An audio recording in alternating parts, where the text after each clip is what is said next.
Hi ನಮಸ್ಕಾರ. ಇವತ್ತಿನ ಸಮಾರಂಭ ಏನಪ್ಪ ಅಂದರೆ ಇವತ್ತಿನ ಲಾಗಲ್ಲಿ ಏನು ತೋರಿಸ್ತಾ ಇದ್ದೀನಿ, ಈ ಸನ್ಮಾನ ಸಮಾರಂಭ ಮಾಡ್ತಿದ್ದೇವೆ. ಇದನ್ನೆಲ್ಲ ನೋಡಿ ಲೈಕ್ ಮಾಡಿ ಶೇರ್ ಮಾಡಿರಿ.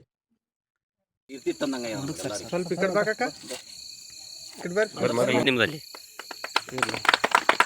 ಈ ನಾಡು ಎಂಥದಪ್ಪ ಅಂದ್ರೆ ಕರ್ನಾಟಕ ನಾಡು ಹುಟ್ಟಬೇಕಾದ್ರೆ 7 ಜನ್ಮ ಪುಣ್ಯ ಮಾಡಿರ್ಬೇಕಂತ ಹೇಳ್ತಾರೆ ಹಿರಿಯರೆಲ್ಲರೂ. ಆಗ ನೀವೆಲ್ಲರೂ ಇದು ನಮ್ಮ ಬಸವಣ್ಣಪ್ಪನ ನಾಡು, ಇದು ನಮ್ಮ ಬಸವಣ್ಣಪ್ಪ ನಾಡಿ ನೋಡಿ ಹೇಳಿ ಕೇಳ ಹೋದಂಥ ನಾಡು, ಅವ್ರು ಆಡಿ ಬೆಳೆದಂಥ ನಾಡಿದು, ಇದು ಪುಣ್ಯ ನಾಡು ಅಂತ ಹೇಳ್ತಾರೆ. ಅದಕ್ಕೆ ಕರ್ನಾಟಕದಲ್ಲಿ ಹುಟ್ಟೇವಂದ್ರೆ ಎಲ್ಲರೂ ಪುಣ್ಯವಂತರು ಅಂತ ಹೇಳ್ತಾರೆ. ಅದಕ್ಕಾದ್ರೆ ನಮ್ಮ ಬಾಗೇವಾಡ ನಮ್ಮ ಕಾಕರು ಹುಟ್ಟಿದ್ದು ನಮಗೊಂದು ಹೆಮ್ಮೆ. ಅವರು ಎಲ್ಲೇ ಏನೇ ಬರಲಿ, ಏನೇ ಇರಲಿ, ಒಂದು ಏನೇ ಕೆಲಸ ಇರಲಿ, ಅವ್ರು ಬಂದು ಅಷ್ಟೇ ಶ್ರದ್ಧೆ ಭಕ್ತಿಯಿಂದ ಎಲ್ಲರನ್ನ ಕರ್ಕೊಂಡು ಅವರೊಂದು ಕಾರ್ಯ ಮಾಡ್ತಾರೆ. ಅದು ಭಾಳ ಚಲೋ. ಅದು ನಮ್ಮ ಬಾಗೇವಾಡಿಗೆ ಅವರೊಂದು ಈ ಪಡೆದಾಗ ಎಲ್ಲರೂ ಅಂದರೆ ಮಾಡೋಣ ನಾವು ಒಂದು ಹೇಳಿ ಅದಕ್ಕೆ ನಾವೇ ಒಂದು ಗುಂಪು ಮಾಡಿಕೊಂಡು ಒಂದು ಕಾಕಾರಿಗೆ ಒಂದು ಸನ್ಮಾನ ಮಾಡಿಕೊಂಡೆವು. ಅದಕ್ಕೆ ಕರ್ನಾಟಕದೊಳಗೆ ರಾಜ್ಯೋತ್ಸವ ಪ್ರಶಸ್ತಿ ಯಾಕೆ ಬಂತು, ಯಾವಾಗ ಬಂತು? ಇದು ಬಂದ್ರೆ ಇದು ಮೊದಲ ಬ್ರಿಟಿಷರ ಆಳ್ಕೆ ಇತ್ತು. ಮೊದಲು ಬ್ರಿಟಿಷರ ಆಳ್ಕೆ ಇದ್ದಾಗ ಇದು 1947 ನಮ್ಮ ಸ್ವತಂತ್ರ ಬರ್ತತ್ತು. ಸ್ವತಂತ್ರ ಬಂದಾಗ ಸ್ವತಂತ್ರ ಬಂದ ಕ್ಷಣದೊಳಗೆ ಮುಂದೆ ಏನಾಯ್ತಪ್ಪ ಅಂದ್ರೆ ಇದ್ರ ಬಗ್ಗೆ ಹೋರಾಟ ನಡೀತತ್ತೆ. ಕನ್ನಡ ನಮಗೆ ರಾಜ್ಯ ಏನಿತ್ತು ಮೈಸೂರು ಪ್ರಾಂತ್ಯದೊಳಗೆ ಇರ್ತದೆ. ಯಾವಾಗಪ್ಪ ಅಂದ್ರೆ 1956 ನಮ್ಮ ಮೈಸೂರು ಪ್ರಾಂತ್ಯದೊಳಗೆ ಆಯ್ತದೆ.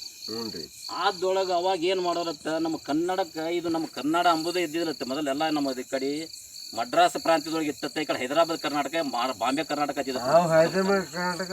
ಅನ್ನೋ ಹೊತ್ತಿನಾಗ ಇದಕ್ಕೆ ಹೋರಾಟ ಮಾಡಕತ್ತಿರ್ತಾರೆ. ಹೋರಾಟ ಯಾವ ಮಾಡಕತ್ತನಪ್ಪ ಅಂದ್ರೆ ಒಬ್ಬ ರಾಮಮೂರ್ತಿ ಎತ್ತಿದ್ನ. ರಾಮಮೂರ್ತಿ ಅನ್ನೋ ಅದಕ್ಕೆ ಹೋರಾಟ ಮಾಡತ್ತ. ನಮ್ಮ ಕನ್ನಡಕ್ಕೆ ಅನ್ಯಾಯ ಭಾಳ ಆಗತ್ತದ. ಅನ್ಯ ಭಾಷಿಕರು ಭಾಳ ಹವಳಿ ಭಾಳ ನಡೆದ. ಇದಕ್ಕೊಂದು ನಾವು ಏನರ ಒಂದು ಕನ್ನಡಕ್ಕೆ ಹೋರಾಟ ಮಾಡಲಿಲ್ಲ ಅಂದ್ರೆ ನಮ್ಮ ಕನ್ನಡ ಉಳಿಯಂಗಿಲ್ಲ, ಬರೀ ಅನ್ಯ ಭಾಷಿಕರ ಹವಳಿ ಭಾಳ ಆಗ್ತದೆ ಅಂತೇಳಿ ಅವ್ರೊಂದು ಹೋರಾಟ ಮಾಡಕತ್ತಿರತ್ತೆ. ಹೋರಾಟ ಮಾಡಕತ್ತಾಗ ಅವ್ರು ಹೋರಾಟ 4 ಮಂದಿ ಕುಡಿದು 8 ಮಂದಿ ಕೂಡ ಹೋರಾಟ ನಡೀತತ್ತದು. 1956 ಬ್ರಿಟಿಷರು 1956 ಮೈಸೂರು ಪ್ರಾಂತ್ಯದೊಳಗೆ ಹೋಯ್ತತ್ತು ರಾಜ್ಯ. ಹೋದಗಳನ್ನು ಅವ್ರು ಹಾಗೆ ನಡೀತತ್ತ. ನಡೆದು ಹಾಗೆ ಮುಂದೆ ಹೋಗಿ ಏನಾಯ್ತಪ್ಪ ಅಂದ್ರೆ 1963 ಇಸ್ವಿ ಒಳಗೆ ಒಂದು ತಮಿಳು ಸಿನಿಮಾ ಬಂದಿತ್ತು. ನಮ್ಮ ರಾಜ್ಯದೊಳಗೆ ಬಿಡುಗಡೆ ಅದಕ್ಕೆ ಬೆಂಗಳೂರಿನಿಂದ ಹಾಕ್ತಿತ್ತು. MG ರಾಮಚಂದ್ರ ಸಿನಿಮಾ ಬಂದಿತ್ತು. ಆ MG ರಾಮಚಂದ್ರ ಸಿನಿಮಾ ಬಂದಾಗ ಆ MG ರಾಮಚಂದ್ರ ಸಿನಿಮಾ ಕುಲಿಕೇಶನ್ ರಾಜ್ಯಕ್ಕೆ ಬಂದು ಅವರು ನಮ್ಮ ಧ್ವಂಸ ಮಾಡಿ ಅವನ ಧ್ವಜ ತಳಗೆ ಹೋಗೋದು ಆ ರಾಜ್ಯ ಗೆಲ್ಲುತ್ತಿತ್ತದ್ರ ಪೌರಾಣಿಕ ಚಿತ್ರದ ಸನ್ನಿವೇಶ ಇರ್ತದೆ. ಇವ್ರು ನೋಡಿದ್ರತ್ತದನ್ನು ನೋಡಿ, ಇಲ್ಲ ಇದು ನಮ್ಮ ಕರ್ನಾಟಕದಾಗ ಎಲ್ಲಿ ಮಾಡಿ ಕುಲಿಕೇಶಿದು ಹಿಂಗೆ ಮಾಡ್ಯಾರ ಅಂದ್ರೆ ಅವಂದು ಮಾಡ್ಯಾರ ಅಂದ್ರೆ ಇದು ಭಾಳ ಅನ್ಯಾಯ ಆಯ್ತು. ಇದು ಹೋರಾಟ ಮಾಡಿದ್ರತ್ತ. ನಮ್ಮ ಕನ್ನಡದವ್ರು ಹಿಂಗೆ ಮಾಡ್ಯಾರ ಅಂದ್ರೆ ಬ್ಯಾನ್ ಮಾಡಿದ್ರತ್ತ ಸಿನಿಮಾ. ಅದನ್ನು ಅವಾಗ MG ರಾಮಚಂದ್ರ ಕನ್ನಡದವರಿಗೆ ಕ್ಷಮೆ ಕೇಳಿ ಆ ಚಿತ್ರದ ಏನು ಸನ್ನಿವೇಶ ಕಟ್ ಮಾಡಿ ಹೊಳ ಚಿತ್ರ ಮರು ಬಿಡುಗಡೆ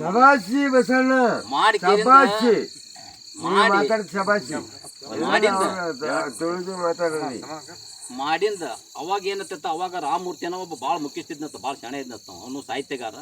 ಅವ ಏನು ಮಾಡನತ್ತ, ಇದಕ್ಕೊಂದು ಬಾವುಟ ಇವ್ರು ಇಂಥದ್ರೊಳಗೆ ಇಂಥದ್ದು ಮಾಡ್ಯಾರ, ನಾವೊಂದು ಕರ್ನಾಟಕ ಯಾಕೆ ಬಾವುಟ ತಯಾರು ಮಾಡಬಾರ್ದು, ಬಾವುಟ ತಯಾರು ಮಾಡಬಾರ್ದ್ರೆ ಅವರೊಂದು ಹಳದಿ ಒಂದು ಕಪ್ಪ ಬಾವುಟ ತಯಾರು ಮಾಡ್ತಾರೆ. ಇನ್ನೊಬ್ರು ಹೇಳಿದ್ರೆ ಸಹಚರವರು, ಇಲ್ಲ ನಾವು ಒಂದು ಹಳದಿ ಮಾಡಿರಿ ಅದಕ್ಕೊಂದು ಕಪ್ಪ, ಇಲ್ಲ ಕಪ್ಪ ಬೇಡ, ನಮ್ಮ ಕರ್ನಾಟಕಕ್ಕೆ ಎಂಥದ್ದು ಮಾಡ್ಬೇಕಂದ್ರೆ ಹಳದಿ ನಮ್ಮ ಅದು ಶಾಂತಿಯ ಸಂಕೇತ, ತ್ಯಾಗದ ಸಂಕೇತ. ಅದು ಕುಂಕುಮ ಅಂದ್ರೆ ನಮ್ಮ ಕ್ರಾಂತಿಯ ಸಂಕೇತ. ಈ ಕುಂಕುಮ ಅರಿಶಿನ ಎರಡು ಇದ್ದು ಅಂದ್ರೆ ಅದೊಂದು ನಮ್ಮ ಶೋಭಾ ಬರ್ತೈತಿ. ಎರಡು ಕೂಡಿಸಿ ಮಾಡೋಣ ಅಂತೇಳಿ ಎರಡು ಧ್ವಜ ಮಾಡ್ತಾರ. ಧ್ವಜ ಮಾಡಿ ಅವಾಗ 1964 ಅದನ್ನ ಮಾಡ್ತಾ ನಮ್ಮ ಕರ್ನಾಟಕ ಈ ರಾಜ್ಯೋತ್ಸವದ ದಿನಾಚರಣೆದೊಳಗೆ ನಮ್ಮ ಕರ್ನಾಟಕ ಅವಾಗಿನ ರಜಾ ಘೋಷಣೆ ಮಾಡಿದಿಲ್ಲತ್ತವ. 1964 ರಜಾ ಘೋಷಣೆ ಮಾಡ್ತದೆ ಸರ್ಕಾರ, ನಮ್ಮ ಕರ್ನಾಟಕ ಸರ್ಕಾರ. ಅವಾಗ ರಜಾ ಘೋಷಣೆ ಮಾಡಿದಿಂದ ಅವಾಗ ಇದು 1965 ಇಸ್ವಿಯೊಳಗೆ ಈ ಧ್ವಜ ಸ್ಥಾಪನೆ ಮಾಡಿದ್ರತ್ತ. ಧ್ವಜ ಹಳದಿ ಕೆಂಪ ಧ್ವಜ ಸ್ಥಾಪನೆ ಮಾಡಿದಾಗ ಅವಾಗ ಚಾಲು ಆಯ್ತತ್ತು ಕನ್ನಡಕ್ಕೆ ಮುಂದೆ ಹೋರಾಟ. ಅವಾಗ ಯಾರು ಹುಟ್ಟಿದ್ರಪ್ಪ ಅಂದ್ರೆ ಇವರೆಲ್ಲ ಕುವೆಂಪು ಮಗ ಹುಟ್ಟಿದ. ಕುವೆಂಪು ಬೇಂದ್ರೆ, ಅಯ್ಯಂಗಾರ, ಕಂಬಾರ ಇವರೆಲ್ಲ ಹುಟ್ಟಿದತ್ತ. ಅವಾಗ ಗಿರೀಶ್ ಕಾರ್ನಾಡ ಅವಾಗ ಇವರೆಲ್ಲ ಹುಟ್ಟಿ ಅವಾಗ ಹುಟ್ಟಿ ಅವ್ರು ಏನು ಬದಿರ್ತಾವ್ರು. ಕುವೆಂಪು ಒಂದು ಹಾಡ ಬರೆದಿರ್ತಾವ. ಅವಾಗ ಮೊದಲು ಹಾಡ ಬರೆದಿರ್ತಾವ. ಹಚ್ಚೇಬು ಕನ್ನಡದ ದೀಪ, ಹಚ್ಚೇಬು ಕನ್ನಡದ ದೀಪ, ಇದನ್ನು ಮೊದಲು ಬರುತ್ತೆ. ಬರೆದ ಹಿಂದ್ರಾಡ ಕುವೆಂಪು ಮತ್ತೊಂದು ಹಾಡ ಬರೆದತ್ತೆ. ಅವಾಗ ಇದು ಬರೆದತ್ತೆ. ಯಾವಾಗಪ್ಪ ಅಂದ್ರೆ ಬಾರಿಸು ಕನ್ನಡ ಡಿಮ್ ಡಿಮ್ ಓ ಕರ್ನಾಟಕ ಹೃದಯ ಶಿವಾತಿ ಹಾಡ ಬರುತ್ತೆ. ಅವ್ರು ಅಂಥ ವಿದ್ವಾಂಸರು. ಅವಾಗ ಕುವೆಂಪುಗೊಂಡ್ರು ರಾಷ್ಟ್ರ ಪ್ರಶಸ್ತಿ ಬಂದು, ಅವ್ರು ಏನನ್ನು ಜ್ಞಾನ ಪ್ರಶಸ್ತಿ ಬಂದು, ಡಾಕ್ಟರೇಟ್ ಪ್ರಶಸ್ತಿ ಬಂದು, ಬೇಂದ್ರೆ ಬಂದು, ಅಂಥವ್ರೆಲ್ಲ ಕನ್ನಡ ಕಾಕರ್ ಹ್ಯಾಂಗೆ ಶ್ರಮ ಪಟ್ಟಾರ, ಹ್ಯಾಂಗೆ ಸಾಧನೆ ಮಾಡ್ಯಾರ, ಅಂಥ ಸಾಧನೆ ಮಾಡಿ ಅಂಥ ಪ್ರಶಸ್ತಿಗಳನ್ನ ಪಡೆದಂತಾರ ಅವರು.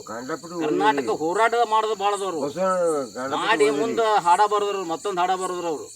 ಇನ್ನೊಂದು ಹಾಡ ಬರೆದ್ರಿ. ಹಾಡ ಬರೆದು ಯಾರಿಗೆ ಕೊಡ್ಬೇಕಪ್ಪ ಅದು ರಾಜ್ಕುಮಾರ್ ಕೊಡ್ಬೇಕು ಅಂದ್ರು. ರಾಜ್ಕುಮಾರ್ ಕೊಡ್ರು. ರಾಜ್ಕುಮಾರ್ ಕೈ ಕೊಟ್ಟರು ಹಾಡ. ಅದನ್ನು ರಾಜ್ಕುಮಾರ್ ಹಾಡ್ದ. ಅದನ್ನು ಎಲ್ಲಾದರೂ ಇರು ಎಂತಾದರೂ ಇರು ಎಂದೆಂದಿಗೂ ನೀ ಕನ್ನಡವಾಗಿರು, ಕನ್ನಡವೇ ಸತ್ಯ ಕನ್ನಡವೇ ನಿತ್ಯ ಅಂತೇಳಿ ಇದನ್ನು ಬರೆದ್ರು.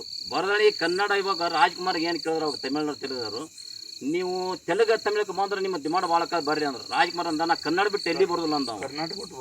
ಕನ್ನಡ ಬಿಟ್ಟು ನಾ ಕನ್ನಡ ಸಿನಿಮಾದ ಕನ್ನಡ ರಾಜ್ಯದೊಳಗೆ ನನಗೆ ಅನ್ನ ಹಾಕ್ಯಾರ, ಕನ್ನಡ ಬಿಟ್ಟು ಬರೋದಿಲ್ಲ ನನಗೆ ಏನು ಬರೆದಿದ್ರಲ್ಲ ಎಲ್ಲರಿಗೆ. ರಾಜ್ಕುಮಾರ್ ಕನ್ನಡ ಮೇಲೆ ಅಭಿಮಾನ ಭಾಳ ಅದ, ಇವನ ಸಿನಿಮಾ ನಾವು ಹೆಚ್ಚಿಗೆ ಪ್ರೋತ್ಸಾಹ ಮಾಡಬೇಕು, ಹೆಚ್ಚಿಗೆ ಇವ್ನು ತರಬೇಕಂತೇಳಿ ರಾಜ್ಕುಮಾರ್ ಪ್ರತಿಯೊಂದು ಸಿನಿಮಾದ ವಸ್ತು ಸಾಹಿತ್ಯಗಳದಾರ, 40 ಸಾಹಿತ್ಯಗಳದ್ರ, ಕಾದಂಬರಿ ಆದ್ರ ಸಿನಿಮಾಗಳದಾವ ರಾಜ್ಕುಮಾರ್ನು.